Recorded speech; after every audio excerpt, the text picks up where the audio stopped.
यहाँ पे आके पुस्तक भंडार पे, लाइब्रेरी के अंदर या 4 रूम लिए और बीच में बैठ के आराम से अगर आप पंच बने हुए हैं तो मान के चलना कि आप अपनी असफलता की कहानी उस जगह बैठे बैठे लिख रहे हैं।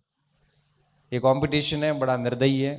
ये नहीं देखता कि आप किस गरीब परिवार से आते हैं या अमीर से आते हैं।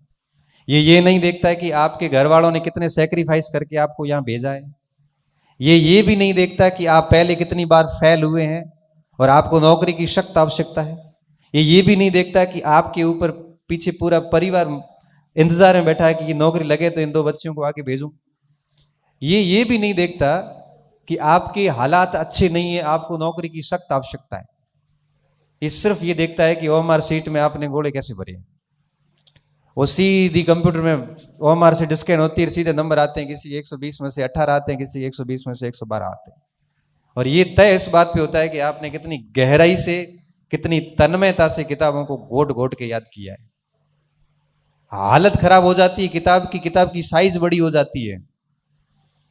120 पेज की किताब, 120 पेज का रजिस्टर ऐसे लगता है जैसे 500 पेज की किताब हो। 5-5, 6-6 कलर की स्याही घसी हुई होती है उस नोट्स पे, उस किताब के ऊपर। तब परीक्षा हॉल में जाते ही याद आता है कि ये बात पृष्ठ के किस भाग में लिखी हुई है। सीधा याद आता है कि दाएं तरफ ऊपर की तरफ मेरे लिखा हुआ है। ये स्थितियां आती हैं तब एक्यूरेसी आती, तब आप कहते हो हमारी एक्यूरेसी नहीं आती, गलत ज्यादा हुए सर। गलत होंगे ही कि मार आता है गलत हो गया। आते आते कैसे गलत हो गए? यहां तो आ नहीं रहा था, यहां गलत हो गया है। सीधी सी बात है। देखो, आता किसी का गलत नहीं होता।